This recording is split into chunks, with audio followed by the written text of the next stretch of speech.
لكل رجال أهوال وأفعال. أفاوى إجابة الله حياته ودادا أدام الله حياته. أفاوى لقمان واوي بلون كلاك سعادة الدكتور أغنى الناس أدام الله حياته. ووا كمالي لوري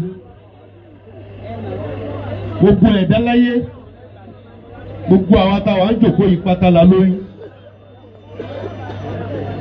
oyún kí la ní oyún ọ̀rọ̀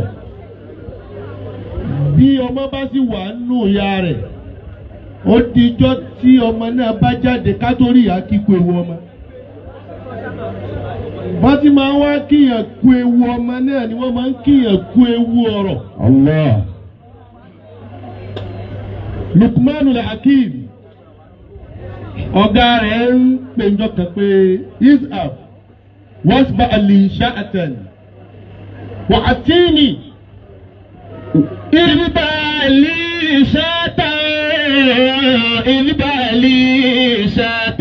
sha'atan lọ pa ewúrẹ́ kan fún mi.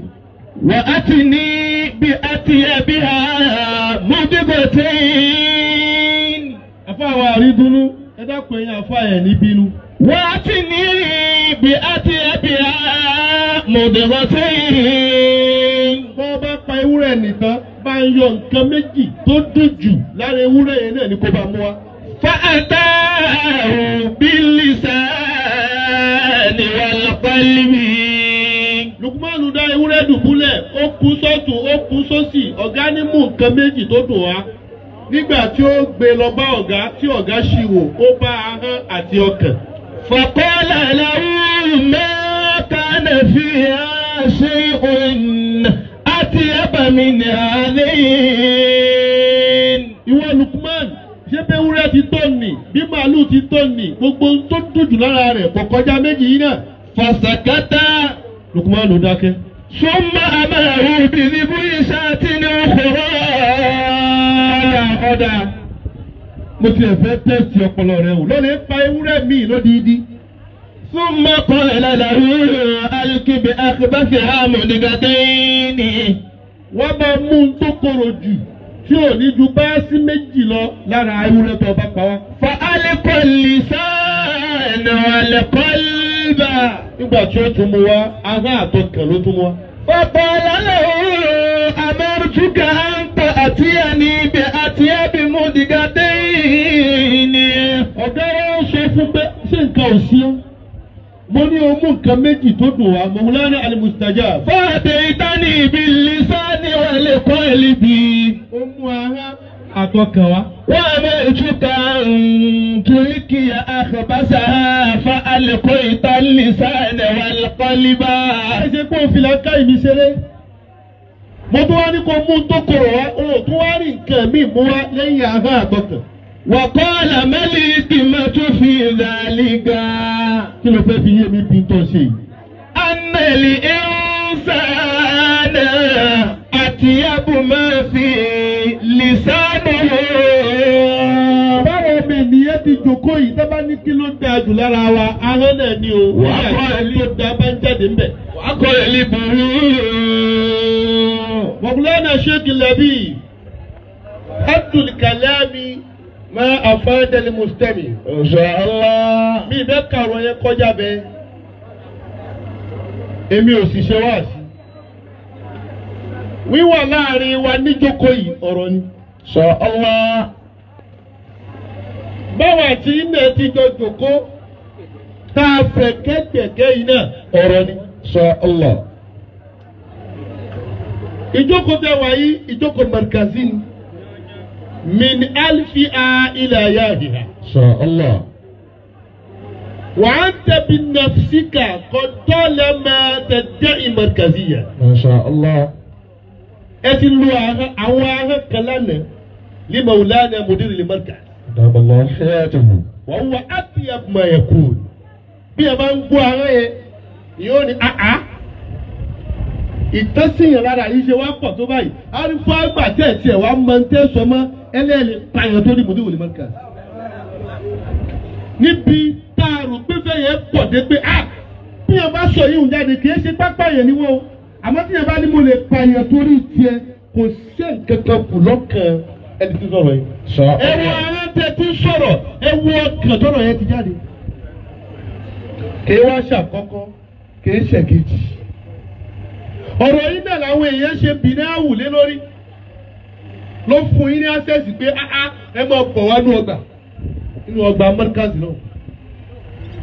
kódà ìjọ náà láwọn ibi tínú yín dìde ẹ wá ń bẹ́rí báyìí fún Maulana Sheikh Adam. Allahu ta'ala anhu.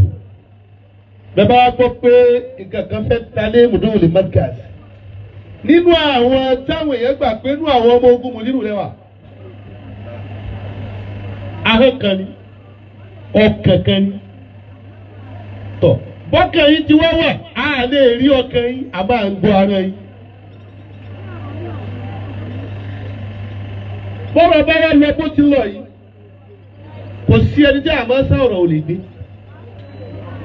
ọ̀rọ̀ wa lọ wájú ó lọ ẹ̀yìn ọ̀rọ̀ wa ti pé ìran mọ̀nkàsí kan tó bá tún pè mí báyìí ní òrì kẹ́mi má tún dá padà mọ́ torí kò ní rí bẹ́ẹ̀. amọ̀rọ̀ tó lè rí bẹ́ẹ̀ àmì èyí tí ò ní rí bẹ́ẹ̀.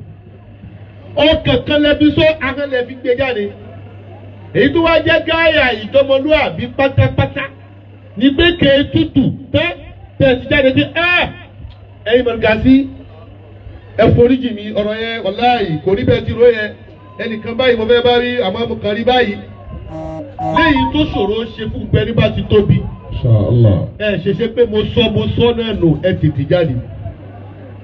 àmọ́ kankan tí mo fẹ́ pé yé Maulana Sheikh Labeeb ni pé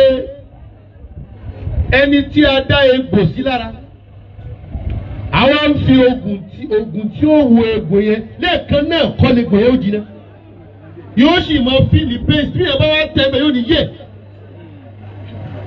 ní yé ṣé bá a ti fògùn sí lóòótọ́ lẹ fògùn sí kèéjì náà. ìfẹ́ tẹ ní sí Mudiru ló jẹ́ kẹ́ ẹ sọ pé gbogbo Markazi ẹ foríjì mi àmọ́ bí ẹ ti ní ẹ foríjì mi tẹ́yìn náà gbàgbé bàbá yìí mo sì nífẹ̀ẹ́ rẹ̀ ju tó wá ṣẹlẹ̀ yìí lọ tí mo sì mọ̀ pé títí di sínú ìfẹ́ yẹn ò dínkù yín lékún sí. Insha Allah. gbogbo àná kọ́nà gbà lẹ́ẹ̀kan náà ẹ lóòótọ́ tọrọ àforíjì àmọ́ èyí tó wá ṣẹlẹ̀ yìí lisanukum atiyab wa qalbu fadilatikum atiyab. Insha Allah. àfọwà al-Muhaddith Adéwọ̀lú. Dàmọ́lá ṣẹ́yẹ́tẹ̀hù. tó sọ̀rọ̀ ẹ lọ lè tún ọ̀rọ̀ nìgbọ́.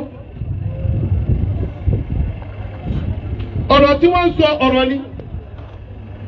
àfọwà Yasir Taru tó wà lórí ìdúró ọ̀rọ̀ ni ń túmọ̀ pé babalágége ní sọ̀rọ̀ tó wáyé pé Adéwọ̀lú ní sọ̀rọ̀ ni Taru ò ní dìde dúró. àwọn náà wọ́n sọ̀rọ̀ yìí gẹ́gẹ́ bíi pé tọ̀ ọ̀rọ̀ yìí dùn wá bẹ́ẹ̀ bá tiẹ̀ ṣe báyìí ẹ̀ bá jẹ́ orí báyìí ná gẹ́gẹ́ bíi pé Ṣètánì ìparí iṣẹ́ rẹ̀ ó sì fẹ́ yanjú ẹ̀. nígbà tọ́rọ̀ wa lọ tọ́rọ̀ bọ̀ tọ́rọ̀ lọ tọ́rọ̀ bọ̀ mo wá retí nǹkan kan Ọlọ́run ò wá pé kó ṣẹlẹ̀. aṣíwájú ogun kalẹ̀ yìí náà kẹ́yìn náà tó wá jáde kẹ́ wá bẹ̀rẹ̀ ọ̀rọ̀ àṣì bàbá yìí ò tiẹ̀ nífẹ̀ẹ́ Mudiru ìdákẹ́jẹ́ yín ìlànà tẹ́ ìwé kankan túmọ̀ pé ìfẹ́ bàbá yẹn ó sì ń pa yín bí oyin kì í ṣe pé ń pa yín bí ọtí. Insha Allah.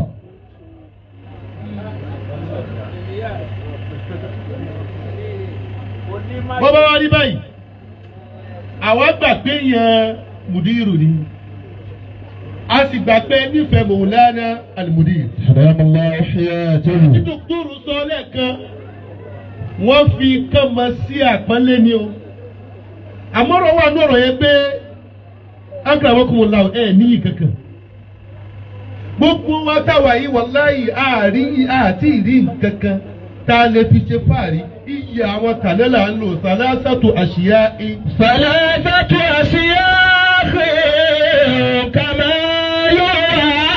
Adamu wa Yusuf abadi zawul wal fadli. ọ̀pọ̀lọpọ̀ wa tó bá yọ iyì Maulana Sheikh Adamu kò lára wa kò sí kankan mọ́. wa Yusuf abadi. Sheikh Ahmad Labeeb ذوي العز والفضل ثلاثة أشياخ كمال وآدم. ọdún méjì sísìn èmi náà pè yín látòdìdí Ìlọrin. ثلاثة أشياخ ìgbékẹ́ wa ṣe wá sí àfáwà ní mustajabu ń bẹ́ jòkó. ثلاثة أشياخ. kí ló bí pípé yẹn ni pé ilé ńlá ti sẹ́yìn ẹ̀ lọ́hùn ẹ ti wọnú ọgbà yẹn sọ̀rọ̀. ثلاثة أشياخ. mẹ́ta yìí bá ti yọ tí ń jẹ́ àgbàjì kú. كمال وآدم. kò sí kankan náà. كمال وآدم. bá ti yọ alájẹ́ àgbà kú láàrin ìwọ tó ń pàkì mọ́ra àdàbí kò sí kankan mọ́ lára rẹ̀. كمال وآدم. ṣíkà ádámù kú lára wa kò sí kankan mọ́. ويوسف أبو هادي ذو العز والفضل. الذين لهم الفضل كل الفضل هؤلاء الثلاثة. ويوسف أبو هادي. ìtumọ̀ ń dun àwa ni pé àwa tá a ti rí àwọn tí ó lo yìí wa à ń lo yìí àwọn nǹkan. àwọn òwò ronú pé yìí àwọn tá a ń lò yìí ẹ jẹ́ ká ṣiṣẹ́ lẹ̀ káwọn kan lè rí yìí tiwa lò. Allah. àwọn ṣèyẹ máa iyì àwọn tàná lárò ká fẹ́ bàjẹ́. ذوي العز والفضل. bàbá wa Mudirul Markaz. دام الله حياته. ẹnìkan sọ̀rọ̀ kan mọ́ akó sílẹ̀ ẹnu pé tí bàbá yìí bá mọ̀ pé wàhálà tó wà lórí àga yìí nù ó ṣeé ṣe káláwọ̀ ọ̀dẹ̀. mo ní ara ọ̀tá bá mọ̀ bẹ́ẹ̀ náà wọ́n tẹ̀lé sórí pé kí ni agbógun mọ́ tì ní wọn. Insha Allah. bí ẹ bá wo bàbá yìí dáadáa bó o bá ní ẹni tí ò bá jẹ́ni tó wà athlete wà á kànú wọn ogun yìí pọ̀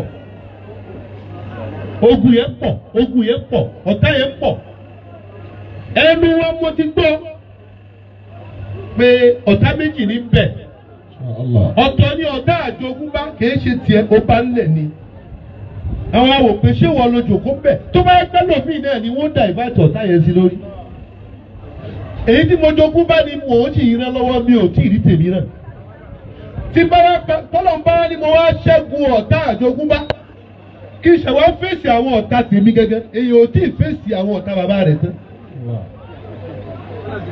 ìjọ òní ò tó bẹ̀rẹ̀ tiẹ̀ ẹ ti mọ̀ pé àwọn ọmọ náà ó tún jogún ẹ̀. ẹ jẹ́ kí mi ja tàwọn tó bí mi ẹ̀yìn lẹ́ jáde.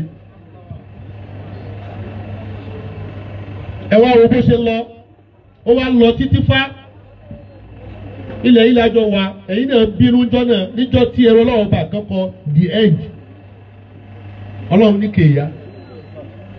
bí ọba wa wo Mudirul Markaz ibi tí wo ibi bí ọ̀tá bá pọ̀ lọ́tún lọ́sì kò síbi tó lè yàgbá o inú mi dùn pẹ̀lú ìjókòó yìí.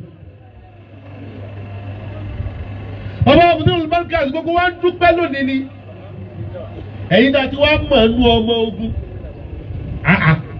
káwá sọ pé ìkànnú àwọn gbòógì ọmọ ogun kóun náà tó wá lọ́wọ́ ọ̀jagun mọ́ ó láwọn tẹ̀yìn gẹ́gẹ́ fèsì fúnra yín lọ́tọ̀ nìyẹn pẹ̀tẹ́n hánìlì mọ̀rìkàzì yìí. Insha Allah. ẹ̀yin lẹ́ ń fèsì ẹ̀ èyí tẹ́ ń fèsì ń gbangba ọ̀tọ̀ èyí tẹ́ ń já fèsì lọ́tọ̀. tẹ́ mọ̀ fọ́ta ló fẹ́ wọlé yẹn pé ẹ jẹ́ ká destabilize wọn tá a bá ti gẹ́ẹ̀tì ilé àtúgbàbẹ̀ wọlé. wọ́n ní alharbu kódà àwọn aláwọ̀ adó tọ́jú ẹ wá ẹja pa gbogbo ẹ̀rẹ́ wọ́n fẹ́ gbàbẹ̀ wọlé ni ẹ̀wọ̀n tó tẹ̀ ti ń pariwo babalágége bọ̀ wá. Kùlẹ̀ àti sọ níbi kankan ó yẹ kẹ́ ẹ mọ̀ pé wọ́n gẹ̀ẹ́sì ẹ̀yìn náà ẹni tó bá wà powerful nú àwọn ọmọ ogun lọ táwọn kọ̀ọ̀kan máa lé. olówó tó ń sòlúlé tí security náà bá ti mú tó ti sọ́mọ́lẹ̀ owó náà ti lọ. bàbá Mudirul Markaz. Dàmúlá hayatahu. ọlọ́mọdé àjàrí bàbá pẹ́. Amiina. wákàtí dá fún bàbá ọba tó ṣe léyìí fún wa dúpẹ́. àwọn kan ti ń tú fún ara wọn àwọn kan sì ti wọ́n bá bọ́ọ̀sì tí wọ́n lò fún bàbá tí wọ́n kalẹ̀. ọlọ́run wá ní gbogbo ń tẹ́ pété koro yẹn kò ní ṣe. Mawlana Sheikh Labi. Dàmúlá hayatahu. tí wàá ní ìta lè dìnnà yìí. tẹ́yìn náà sì lè dìnnà yìí wa. Insha Allah.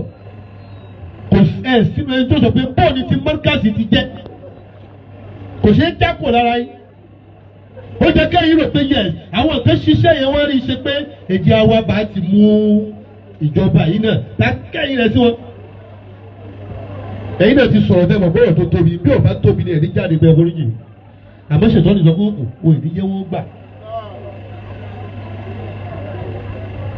ọba tó ṣe ìyàdúpẹ́ ìyàdúpẹ́ ọba tó ṣe ìyàdúpẹ́ fàlàtàdà mọ̀dé olùmọ̀ríkà ọba tó ṣe ìyàdúpẹ́ ọba tó ṣe ìyàdúpẹ́ ọba wò dáadáa wọ́n pọ̀ láyò ọba tó wà.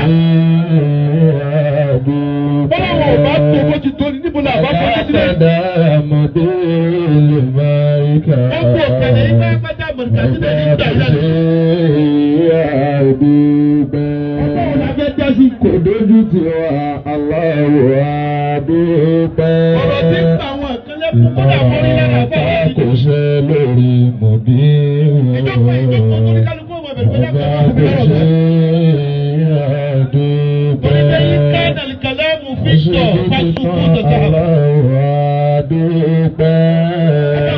ibi tó kù sí lámọ̀dé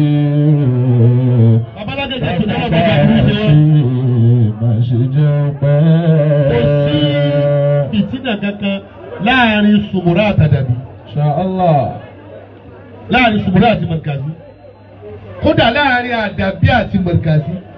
Àwọn tí wọ́n ń dá fìtínà lẹ̀ ẹbí wọn pé man humu haba humu. Kọ́lọ́ bá tún pọ̀ jù subhana rabbika.